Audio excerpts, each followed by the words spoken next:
I feel the best message you can give a teenager, and maybe even an older child, is that I have confidence in your ability to make decisions about your own life and learn from your mistakes. And I want you to have tons of practice doing that before you're legally able to make your own decision and before I send you off to college. You're listening to Dr. William Stixrud on Psychologists Off the Clock.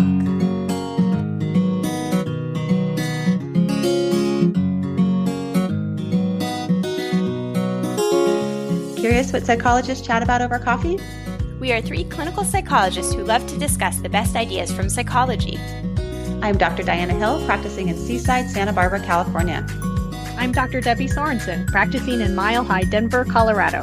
And from coast to coast, I'm Dr. Yael Schoenbrunn, a Boston-based clinical psychologist and assistant professor at Brown University. In this podcast, we explore the psychological principles that we use in our clinical work.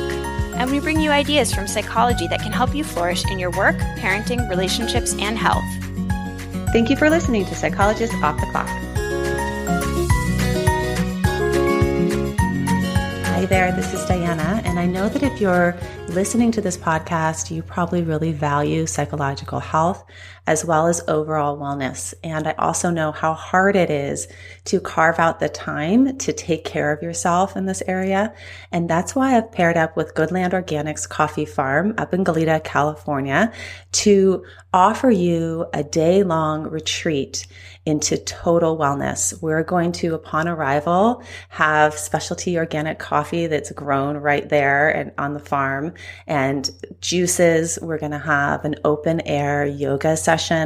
I'm going to be offering some workshops in psychological flexibility and self-compassion. And we're going to have some time to connect with nature and then close our day with some sound healing. We're also going to have a beautiful plant-based organic lunch by a personal chef. So I really hope that you can find the time, carve it out, sign up for this retreat. And it's going to be just a way to remember what matters. And if you are an off the clock listener, you can save big. So enter in off the clock to get a discount. And also we're having early registration until March 1st, where you'll save $50 on the retreat if you sign up before March 1st. So it's going to fill up, but go ahead and sign up at drdianahill.com. That's DRDIANAHILL.com. Hope to see you all there. Today, we are launching into a fantastic episode with Dr. William Stixrud. He is a neuropsychologist that specializes in kids, and specifically, he has this whole philosophy around helping kids become better managers of their own lives. And if you have gotten into power struggles with your kid, if you're wondering what to do about technology, if you are fighting about homework or just worried about how do I get my kid ready to go off to college, this is the episode for you, because he has some great strategies that are just going to give you a sense of relief and I think empowerment as a parent to help empower your kid to take control of their lives and set them off in a good direction. What did you think about it, Debbie? Okay, Diana, I feel like it should be a must listen, like a required podcast for everyone who has children. Yeah. It's so helpful to think about it this way. I listened to it a few weeks ago and when you first recorded it, and I have been putting it into practice. Yeah. It's so what hard. have you been doing? Yeah. So it's hard sometimes because in some ways, sometimes it's easier to tell our children what to do things for them. Mm-hmm. It's just faster sometimes and easier. And yet, first of all, it does set up this power struggle. Sometimes I feel like my kids aren't even listening to me because I repeat the same instructions over and over again. And I mean, our children, they love to be empowered. It doesn't matter what age. They want to make decisions. They want to have this sense of mastery and autonomy. So, I've been really trying it out with my kiddos. And one of the sayings that he has in the episode is to say to your child, it's your call about decisions that they're capable of making. And so I've been saying it's your call about things a lot around here. My kids love it to the point where, it was a cold day here in Denver and I told my daughter, it's cold outside. You better put on some warmer clothes. You know what she said? My call, mommy. So she's adopted it too. And she's, I think, getting more sense of being able to make her own decisions, and she loves it. And it's really been helpful, I think, for our parent-child dynamic. Right. And when you're saying it's your call, you're also empowering the child to have the belief that they actually can figure some of this stuff out. And I think that giving that messaging to our children, as opposed to the messaging of, I'm going to control this for you because you don't know what you're doing, it changes and it shifts the whole dynamic. And it actually asks the child to step up to the plate and think about it and try things out. And did that work or did it not work when I wore my snow pants? And I think it really shifts the whole power struggle. It does. And it also gives them the sense of capability, which has the side benefit of them starting to take it upon themselves to do more chores around the house, I'm finding. Yeah. Because they're like, I can do it. Mm-hmm. And I mean, how great is that? Right. And they're way more resourceful than we give them credit for. We just have to step back. I think for me, it's also letting go a little bit of the perfectionism of the outcome, letting it be a little bit, not exactly the way I would do it. And that's in part because they're figuring it out and they're learning. And part of learning is that there's mistakes. A good friend of mine is actually a music teacher, and there were people that were complaining in the halls about her music class. Because if you've ever walked past a music class, it's like pretty terrible. and she went out there and she said to them, "What? You don't like the sound of learning?" Aww, and that's what the sound of learning is, right? It's messy and kind of hard on the ears sometimes, but it's in the direction that we want our children to be going, is to learning how to be more independent. Well, we hope you enjoy this fantastic episode.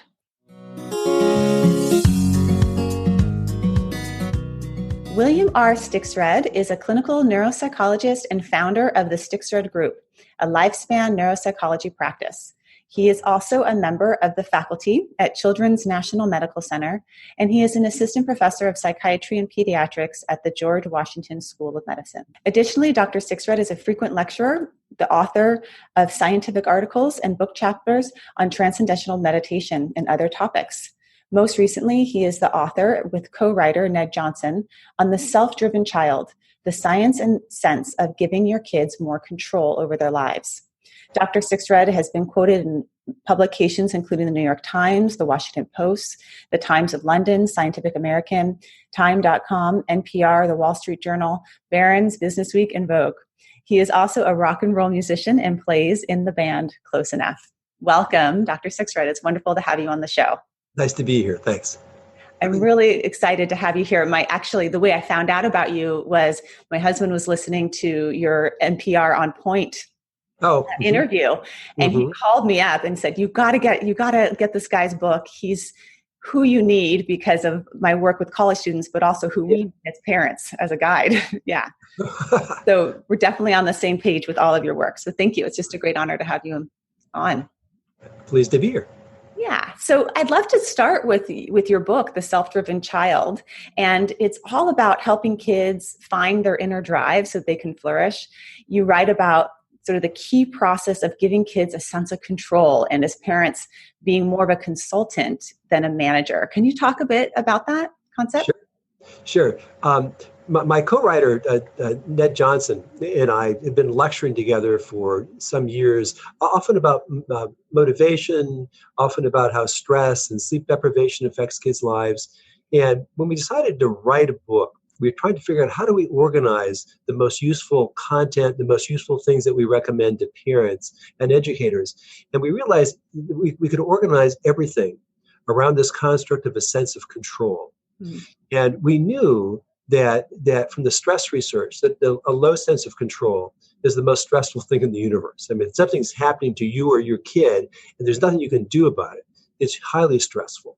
And so many people describe contemporary teenagers and college students as experiencing a very low sense of control, which parallels with the epidemic of anxiety and depression in adolescents and young adults. And so we thought from a mental health point of view, the sense of control is a really big deal. And then also we knew that everywhere we looked in terms of how do kids become self-motivated, all the arrows pointed to autonomy. Whether it was Carol Dweck's growth mindset, which is basically I can through my own effort, a sense of control, whether it was self-determination theory that emphasizes the importance of autonomy for the development of self-motivation, or flow theory, all the arrows pointed to autonomy. We figured if this is really so important for the development of high stress tolerance, mental health, and self-motivation, it must be a really big deal. So we pulled together all the ideas we could think of about how do we support in young people this development of a healthy sense of control. And we think, Diana, of two dimensions of the sense of control. One is a sense of agency or autonomy. The other is being in a brain state where you feel a sense of control. Namely, when you're in your right mind, you're goal-directed, you're focused, you're working on stuff, but you aren't overly tired and stressed. And from a brain point of view, when your prefrontal cortex is regulating the amygdala, that's the state that we want young people to be in most of the time, because that's the brain state that represents a sense of control. What's really hard as a parent is that in order to give our kids more of a sense of control, we have to let go of some control. And that's right. A lot of parents, I think, would struggle, and I certainly do struggle with giving my kids more control over some things that maybe they're almost ready for, but not quite ready for. And you talk about that actually is part of the brain development process, where they do the learning through practicing and making these mistakes.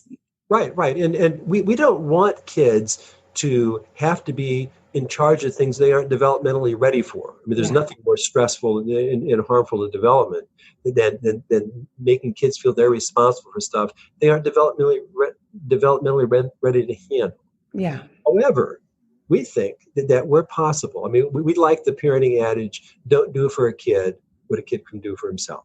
And also, we like the idea of let's not solve problems for kids that they could solve themselves. And so there's no question it's hard. And it's hard because if we give up control for kids, we've experienced a low sense of control, it's so stressful. I just consulted with a mom the other day about her kid, and she just could not stop worrying about it. She cannot stop thinking, I know what's best for him. He should be doing this. He should be doing this. It's hard. And one of the ways that we deal with our own low sense of control is trying to manage our kids. Mm-hmm. And so, it's hard, but it's so in the long run, it's so much easier than thinking that somehow we're supposed to be able to make our kids turn out a certain way or make them do things, which is impossible. Right. There's I think a sense of relief as a parent when you get that it's not your responsibility to solve your children's problems. You say it's not your responsibility to solve your children's problems, but to help them learn to run their lives. Yeah. And I love that. And this concept that you write about of if you're spending 95% of your energy trying to solve their problems and they're only going to spend 5%, I see that in my household all the time. I'm running around trying to get them to get to school on time, and they're loafing around, twiddling their thumbs, looking, because they know that mom is going to get them to school. Mom will get out the door on time. But as soon as we switch that responsibility to them, that it's their job to do that, then they start kicking up and getting more in gear. Well, it's true. And I discovered, actually, one of my friends who's also a neuropsychologist, probably 30 years ago, did some training in some kind of problem-focused psychotherapy. And they are told, don't work harder to help your clients solve their problems than they do, because you'll weaken them. And, I've worked with thousands of underachievers over the last 35 years. And I always ask them, if you don't turn in an assignment, who's most upset? And invariably, the kid says, my mom. Then I say, who's next most upset? He says, my dad, then my teacher, then my tutor. The kid's never on the list. And what I find is that I went to a school meeting recently on an 8th grader who's not working very hard in school. And the resource teacher at the school, or actually the learning specialist in the private school, said that it takes 2 resource teachers, a tutor, and the parents being on the kid constantly to get him to do his work. They're spending 95 units of energy and the kid spends 5. And my experience, Diana, is it doesn't change until the energy changes. I think many parents and some psychologists think, well, as the brain gets more mature, the kid will step up to the plate. And I find it doesn't happen because kids manage their anxiety that way. They let their parents worry about it so they don't have to. Right. And that links to homework. So you write in your book, there's a whole chapter that is such a great title. I love you too much to fight with you about your homework. Can you talk about your philosophy around homework? Because it's really wonderful. So in the mid 80s, when I started my private practice, I saw all these underachievers, and parents would say that so many said it's like World War III after dinner time, trying to get him to do his homework. It takes 3 hours fighting with him to get him to do a half-hour homework. And I learned at that time, this is the first time that homework doesn't seem to contribute to learning in elementary school students. And I thought, there's something wrong with this picture. What's all this fighting about? So I wrote an article actually that was in McCall's magazine on how not to fight with your kid about homework. I suggested just say to your kid, I love you too much to fight with you about your homework. And what do you do next? You say, I'm willing to do anything I can to help. I'm willing to be a homework consultant. I'm willing to sit with you from 6:30 to 7:30 every night. I'm willing to talk with your teacher. I'm willing to get a tutor if you need it. But I'm not willing to act like it's my job to make you do your work. Obviously, I couldn't make you do your work. All you'd have to do is put your head down on the table. What am I going to do? Lift your head up and prop your eyes open? I couldn't make you work. And if I act like it's my job, I'm going to weaken you, because I'm going to reinforce the idea that somebody other than you is responsible for this. And I'll tell you, when our book came out, one of my clients called me or sent me an email and said, I just told my 8th grade son, I love you too much to fight with you about your homework. And first he smiled, and then he hugged me. Then he said, is something wrong with you, Mom? Right. You even make the suggestion that sometimes if a kid isn't going to complete the homework, that homework doesn't need to be the priority in the household. You prioritize some other things besides. Well, from my point of view, I mean, that the idea, because homework doesn't contribute very much to learning, and that even in middle school and high school, the contribution is very minimal. That it seems crazy to me for a relationship with our kids to be focused heavily on whether they do their homework. And what I found over the last 35 years, it's so effective if you simply not get into it. You simply say, I love you too much. You're the most precious thing in the universe to me. Why would I want you to fight with you about your homework? Mm-hmm. And sometimes, certainly there are kids who need accommodations regarding homework. They have too much homework. We can go to school and saying, this isn't working for my kid. But I think from a parent point of view, that we want to think of ourselves as a consultant, a homework consultant. And I found over the years that metaphor generalizes pretty nicely the other aspects of life as well. One of the phrases that you encourage parents to use with their kids that I really like is, it's your call. So for example, I'll be stressing out about my child getting a book report done. And instead of telling him to do his book report, I'll say something like, you have a book report due on Monday. It's your call. When do you think you're going to work on it this weekend? And it really takes the control and management out of my hands and puts it more in his. Can you talk more about this phrase, it's your call? Sometimes people, when they hear a little bit about our book, they think that what we're saying is basically let kids do what they want. Yeah. And that's not what we're saying. And we want to be developmentally sensitive, and we want to be able to say to kids, you aren't ready to do this. This is a decision that I have to make. You aren't developmentally ready to do this. However, where possible, in our experience, it's really helpful to say to a kid, I want this to be your decision. And starting with little kids, they know what it feels like to be cold. So we don't have to fight continuously about wearing their coat. We can let them go outside a little bit, and they'll figure I need a coat. They know that what I told my son when he was 3 is that you're the expert on you. Nobody other than you knows when you're hungry, knows when you're full. Eat when you're hungry, and stop eating when you're full. And I think there's even with little kids, we can plant this idea that nobody knows you better than you know yourself. And we feel that encouraging kids to make decisions for themselves is one of the best ways we can support their development. And our motto is encourage kids to make their own decision and require teenagers to make their own decisions. Because we don't want to send a kid off to college who hasn't practiced making important decisions about her own life. But again, it's developmentally sensitive, and kids. We don't want kids running the household. That's not. And parents, we want parents to be assertive about their rights as well. But where we can, letting kids make decisions is a very powerful thing. And there's so many ways, I think, as parents, we hijack decision making for our kids. That's just really not necessary. So, my youngest, he wears different socks all the time. one's up to his knee and the other one's short. I don't need to hijack that for him. He'll figure it out. He'll get the social cues, by the time when it's important, when he's going to a job interview, not to wear 2 different color socks. But if I was micromanaging that, I would be taking that call away from him.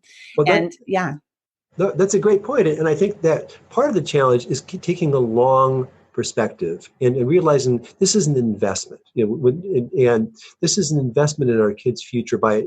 I feel the best message you can give a teenager and maybe even an older child is that I have confidence in your ability to make decisions about your own life and learn from your mistakes. And I want you to have tons of practice doing that before you're legally able to make your own decisions and before I send you off to college. And it just makes sense to me. And we know that the brain develops according to how it's used. And I want kids to develop brains that are used to paying attention to what's important. What do I really want? How would this decision affect my parents or my siblings or my friends? This is the kind of thought processes that really help kids grow up. And we want kids to make informed decisions, meaning that they consider the other people's perspectives. If they're making decisions about something they don't know much about, we help them provide information. But ideally, we want kids tuning into their own emotions, because emotions are really the key to decision making. Let's talk a little bit about college. What are the challenges that kids are facing that you're seeing in terms of going to college? I see a lot of kids in my practice that are coming back after the first semester and needing to take the second semester off. Yeah. And how can we, do a better job to support our kids in being successful? Yeah. Ned and I had an article in the New York Times about this very topic, because I just struck me earlier this year that by mid-October, I knew 6 kids who had started college who were already home for good, and 2 kids who started their sophomore year who were already home. And about 7 or 8 years ago, I started lecturing on the topic of who's ready for college, which is one of the last chapters in our book. And because I saw so many kids go off to college and simply not be ready to handle it, including kids who, in retrospect, showed no signs of being ready to independently run their own life. And so my feeling is that a lot of this is due to kids who simply haven't had adequate practice managing their own life, including regulating their own sleep. Somebody else they're woken up every morning in high school, or managing their use of technology. They have other people basically setting limits on technology, or managing their study time. And I also think that college dormitories, college campuses are really like a parallel universe. There's a story in the book where I tested this girl who was probably 21 as a junior in college, and I'd followed her since she was in 2nd grade. And at one point, I'm testing her, and she said to me, she's already told me that she sometimes stays up all night studying for tests, and sometimes 2 nights in a row. But she told me while we were working that I think that the Ritalin I've been taking to treat my ADHD all these years is rotting my brain. And I said, why do you say that? She said, I feel like I'm not learning sufficiently. I take a test and I can't retrieve the information as well. And she said, my mom thinks it's the alcohol. And I said, well, how much do you drink? He said, I probably average 5 drinks a night, 4 nights a week. And I said, that would be considered alcoholic drinking as an adult. And she said, well, my best friend drinks 12 drinks a night, 6 nights a week. And this girl had no awareness that her friend was a full-blown alcoholic. Yeah. And thought the most likely explanation for her cognitive impairment wasn't the sleep deprivation. It wasn't the binge drinking, which are massively impairing. It was the riddle. And I just think that young people have this very crazy idea about that they're not very aware of what a toxic environment college is for them. The norms are really skewed for college students. The norms around drinking, where binge drinking probably is more average for a college student. And they also have this phase shift in their sleep that can be really challenging, where they're staying up really late, but then sometimes they have morning classes and there's a regularity in their sleep patterns. Nutrition can be way off if they are living in the dorms and not getting into regular meals. And then there's just these compounding, competing demands on them. So a lot of demands for social connection, extracurricular activities, and then also the stressors of academics. And this is the first time that these young adults have been on their own. So it's just so challenging. And I think such an environment where mental health issues, that's why part of the reason why they're showing up and they're on the rise. Right. And I just consulted with a boy who's 20 last week, who was in a house with 5 kids, all of whom were heavy pot smokers. One kid was doing so poorly that he did a treatment program, a 30-day treatment program for pot. And his roommate saw he was so much more confident and so much more successful, pot-free, that 2 of them are signed up for rehab programs themselves. Wow. I think that young people do not have the idea that pot is harmless, that binge drinking doesn't affect their brain, that they don't need enough sleep. Yeah. And so a lot of kids who don't make it, they simply aren't academically ready. And a lot of kids who go off, again, in retrospect, they weren't able to run their own life. And I think the maybe the best way we can help them is parents insisting, I need to see that you can run your own life for at least 6 months before I send you off to college. And that means managing your own schoolwork, getting enough sleep, managing your use of technology, managing if you're not being overly dependent on chemicals. It means scheduling your own appointments. If you take medication, take your own medication. And things that many kids go off to college without much experience doing. Yes. So related to that is teenage drinking. And in taking this philosophy of managing your own chemicals, it's really challenging, I think, as a parent. And I work with parents whose kids are starting to drink at 17, maybe 18. And on the one hand, parents may allow their children to experiment with alcohol because they want them to try it out, I guess, in a home environment where they're safe. But on the other hand, this is seriously damaging to teenage brains, and it's illegal. So what is your philosophy around teenage drinking? Right. So my angle on this is that I want to tell kids, and I want to just to know. I mean, what I say to kids when I talk with kids about this is that obviously nobody can stop you from drinking. And I think it helps kids actually knowing that I'm not going to spend 90 units of energy trying to prevent you from drinking. I want you to know, though, that if you give a dose of alcohol to an adolescent rat, it creates twice the number of receptors in the brain that it does in an adult rat, which is one of the ways you get addicted. That addiction, most people become addicted to stuff with a less than fully developed brain. And so alcohol and other chemicals have such a powerful effect on the brain that my vote would be for you to not drink. And I think from a parent point of view, it's illegal if parents knowingly allow kids to drink and they get in trouble. Parents can go to jail. And so I don't think it's the right message is drink at home or I want you to practice under my supervision, because that I think assumes the message of the kid is you couldn't possibly manage your life without drinking. So I think it's a dual message, Diana. And I think my vote is for you not to drink. If you do, I want you to know that if you're someplace in a party, I'll come pick you up, call an Uber. I don't want you to drive drunk. We talk about managing it safely. And also, if I suspect that you're dependent on drugs or alcohol, I'm going to look into treatment programs. So I think it's a dual message. I mean, it's the same way with sex. I mean, you say ideally you don't have sex too early, but if you do, use protection. I think it's the same kind of dual message. Mm-hmm. So it's providing the education. It's very much like motivational interviewing. Exactly. Where you're providing the information in not a judgmental way, but just so this is the reality, and it is your choice. But at the same time, if you make that choice, there's going to be these are the types of consequences that you'll be facing. Yeah. Right. And I think that the techniques from motivational interviewing are very relevant to what we're trying to do in our book, which is help kids figure out what works for them, what kind of life do they want.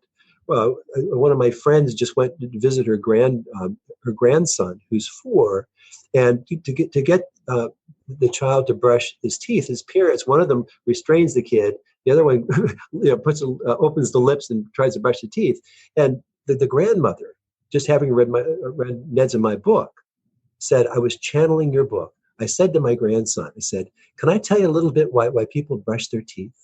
It's because there's this bacteria, they invade your teeth and want to make little holes in them, and you got to fight against it. So that's what brushing your teeth does. And so the kid brushed his teeth, and he asked his dad to help him find any places that he missed once he simply understood. And I think that helping understand that what's in kids' best interest and letting them know that I think one of the most protective things we can do for kids, especially adolescents, is say, I can't protect you from this stuff. And I'm not going to try to monitor you constantly. Obviously, if I try to, I'm not going to hire a private investigator. I'm going to trust that you can figure this out. And if I see that you're really in danger, I'm going to step in. But I'm going to try. I want you to figure out your own. Probably one of the biggest conundrums and questions that I think parents have right now is around technology, because we're in uncharted territory here. And this is everything from, the 2-year-old in the shopping cart with the iPad to your 19-year-old that doesn't leave their room for days on end, right? So what is your approach with technology? How can we manage this better as parents in supporting our kids to be healthy users? So, I think that my experience is that people are becoming more aware that all the technology we're using is designed by really smart people to make it be addictive. And what we say to the kids now is you need superpowers to manage technology, because there's really smart people that are trying to get you not to be able to stop. And so my feeling about it is that we want to postpone kids using technology, basically, certainly, ideally until they're 5 or 6, in my opinion, because mammals play, and all mammals play, and kids, that human play has always been rough and tumble play and dramatic play, and that's in some ways that's how they process feelings. That's how they learn to be adults. And what's happened now over the last 20, 30 years is that kids' playtime is often in structured activities like soccer, from the time that they're 2, or in front of a screen. And so I think that from a developmental point of view, there's hundreds and hundreds of studies that demonstrate how important playing is for young children. Dramatic play, making up their own games. And there's no evidence that kids do better with early exposure to technology. So I think the first thing I'll say, Diana, is that we want to postpone. When we do introduce technology to kids, I think we want to study it. We want to know what we're giving them. And we want to let them know that using it is contingent on appropriate use. Meaning, not with kids in video games, not freaking out when it's regarding agreed upon limits. And if they freak out, then they don't play for a day. And then we'll give them another chance. Always another chance to try it out. But I think that as they get older, in my opinion, it shifts to, because as kids get older, they're more technologically savvy than their parents are. It becomes harder and harder to stay on top of it, to this kind of motivational interviewing, collaborative problem solving. And I want you to figure this out. I want to help you figure out managing your own technology. I mean, and also, I think we recommend that make this a family issue. I mean, I know so many adults who are overwhelmed by the use of technology, and I think that who are on their phone constantly, or that they're sleeping with their phone in their room, and we want to model appropriate use of technology. And we think having family meetings about how can we use technology in a healthy way as a family is a good idea. I also think parent-to-parent support, that we can support each other as parents in making some agreements around, because I think the social component of it is really hard. If everyone else is getting a phone in 5th grade and my kid isn't getting a phone in 5th grade, it's hard. It's hard. How is he going to be part of that community? And so finding a community of parents that have similar values around technology so that we can support each other and say, okay, let's, can we hold off a little bit longer to give them that? Yeah. I think that's a great idea. And in the same way, I think that dealing with stress-related problems requires stress reduction teams that include students and teachers and administrators and parents. That when we think about how do we solve this problem, we need kids. We need teams, including kids, because often kids have the best solutions to these kind of problems. But I think that your point about parent support is huge, because feeling like that if other kids are exposed to technology, we always worry that somehow my kid's going to fall behind. Mm-hmm. And it's not true. But it's easier to remember it's not true if other people are thinking the same way. Right. In looking at our own phone use as parents, everything that we're doing as a parent, our child is going to model. So if we're sitting there talking to our kid and looking at our phone while we're talking to our kid, I envision that 10 years down the road when my kid is, 16 doing that to me, and I'm not going to like it. So we even, when we just remodeled our kitchen, we put a drawer in our kitchen that has USB ports at the back of it, so that we can plug in all of our stuff and close it in the kitchen at night, or even just during the day, go and plug it in so it has a home where it's not visible. So we're not always checking it all the time, but just creating some strategies, kind of looking ahead of what we're going to want our kids to do in the future when they do have their own phones and iPads and things like that. Yeah. That's brilliant. My co-author Ned, who's this test prep genius, basically buys an alarm clock every week for one of his students, because they all say, well, I need my phone I use it as an alarm clock. And he, because he's so skilled at getting kids to perform better, they buy it from him, and they leave their phone in the kitchen or in a charging drawer someplace, and use an old-fashioned alarm clock to wake themselves up. Yeah, it works well. Yeah. So let's talk a little bit about stress, because our kids are stressed out more than ever, and you have some suggestions around how to help our kids feel. One is giving them more sense of control, but some other suggestions as well for stress in kids. Yeah. So I started studying in 1998 what stress does to the brain. And it's not pretty, and in the short run, when kids are stressed, it affects their ability to learn, the ability to pay attention, the ability to profit from their education. And also that being stressed a lot leads to anxiety disorders. And I think especially if they're tired a lot. My formula for getting depressed is being too tired and too stressed for too long. And the concern is that if kids, especially as adolescents, we say that they're sculpting their adult brains. And we don't want kids to be chronically in a state of high stress, high fatigue, because it changes the brain in a way that makes them more vulnerable to having anxiety problems and depression problems as they get older. And so part of what we recommend is certainly this is fostering this sense of control through decision-making, not trying to force kids. There's a chapter in our book, Diana, called A Non-Anxious Presence. And the idea is that stress is contagious. And one of the best things we can do for our kids is to manage our own anxiety.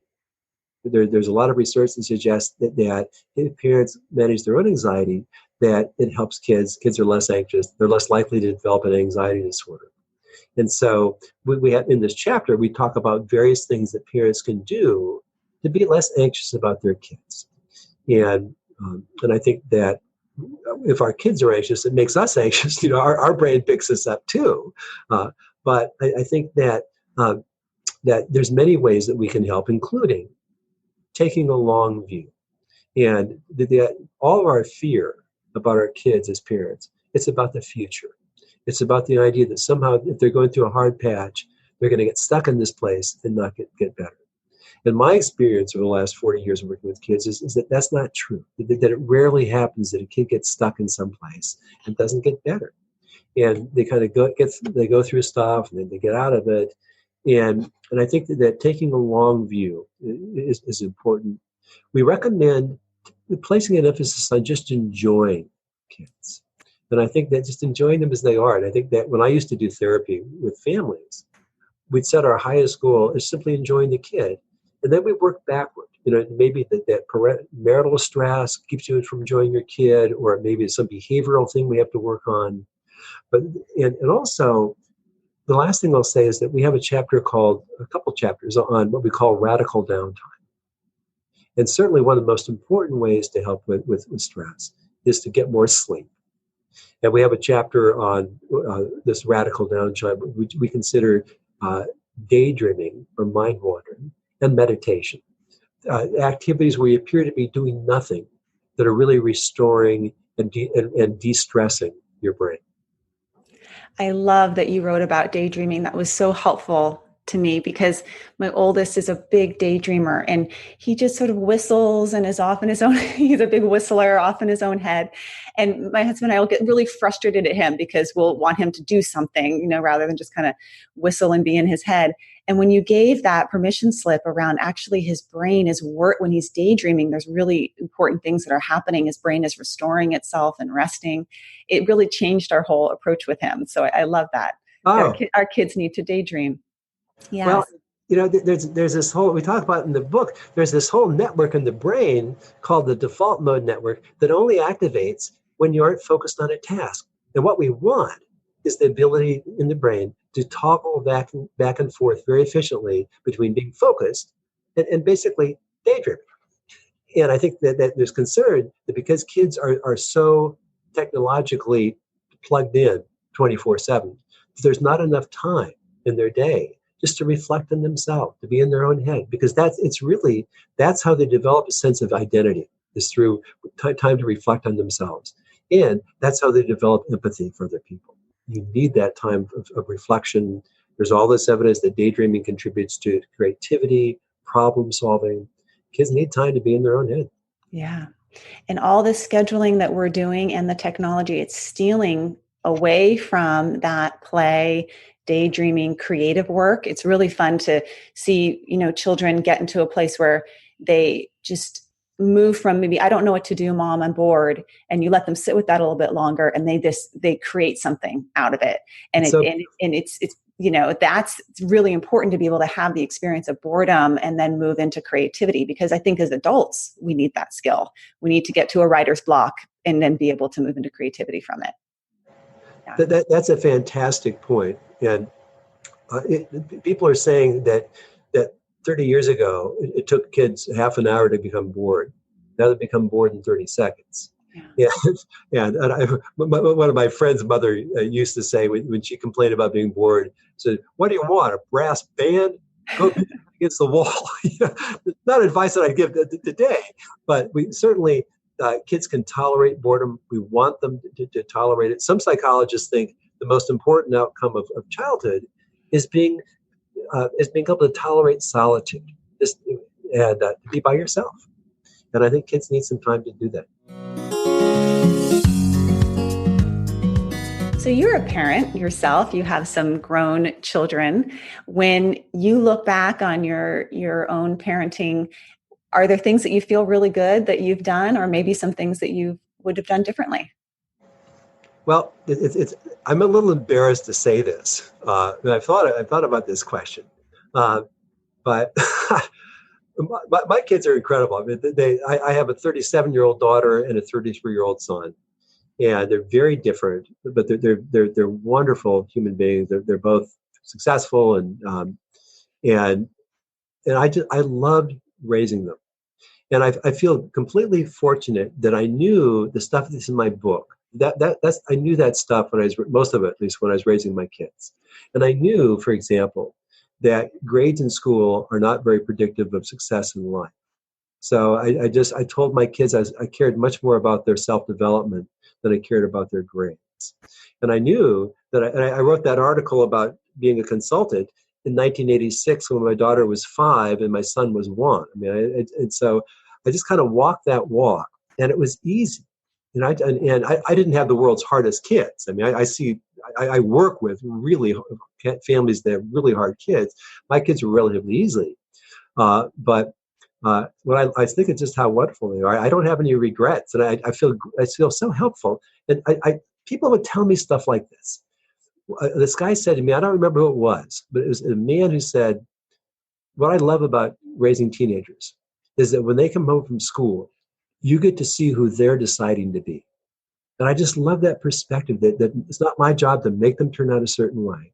I get to support who they want to be. And having that perspective made it really easy for me to raise kids. I will say that in terms of one thing I could have done better, there's a comedian many years ago who in 1968 ran for president, and he was on the Smothers Brothers TV show. And he'd do these little editorials. And one of them, he said, "It's time we stop whispering about sex." I think I probably could have done a better job about talking when my kids were little, about talking about sex. And but that's the only thing that I can think about, that if I did it over again, I would do it differently. In part because it turned out so great. I told my kids that what I cared about was them developing themselves as a person, and that I didn't care about their grades very much, and I didn't look at their report cards usually. I went to their parent-teacher meetings. They wanted my help with stuff with schoolwork. I helped them.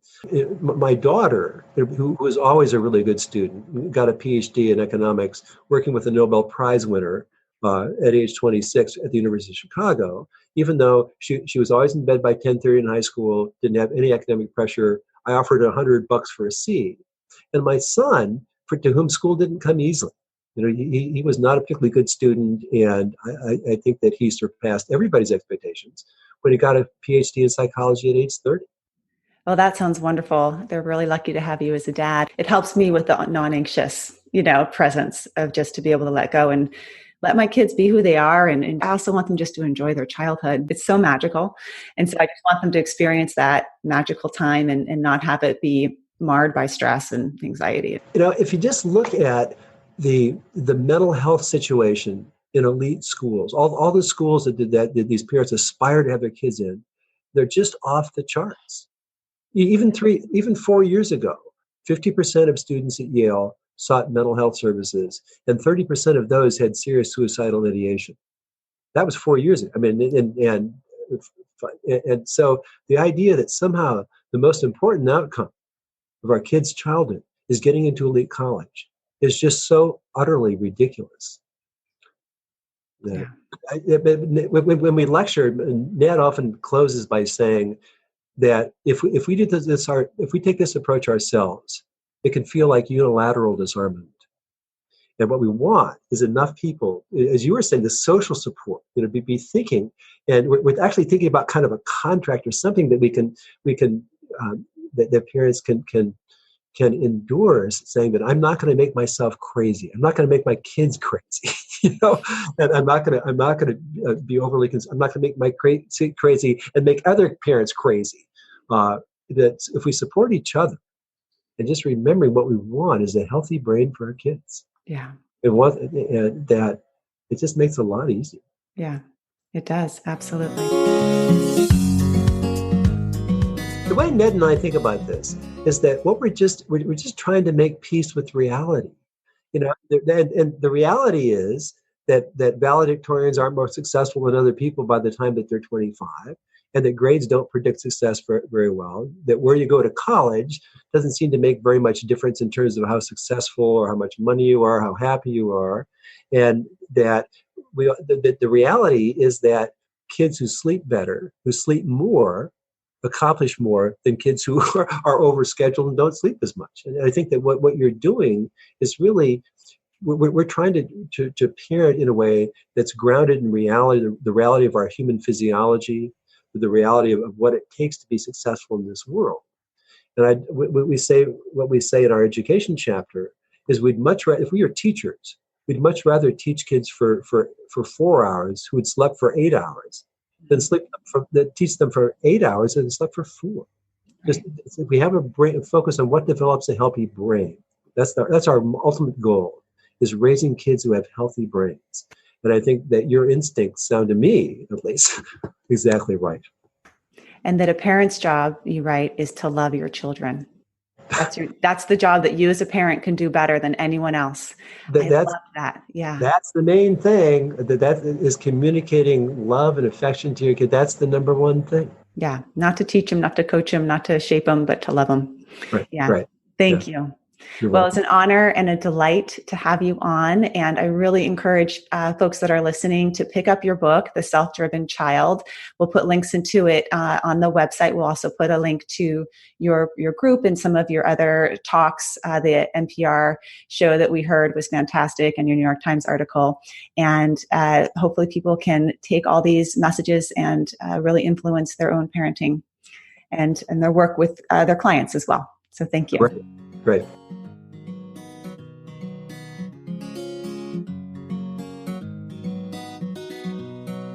Thank you for listening to Psychologists Off the Clock.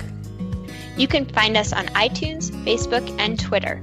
This podcast is for informational and entertainment purposes only and is not meant to be a substitute for mental health treatment. If you are having a mental health emergency, please dial 911. If you're looking for mental health treatment, please visit the resources on our webpage. Our website is www.offtheclockpsych.com. That's www.offtheclockpsych.com.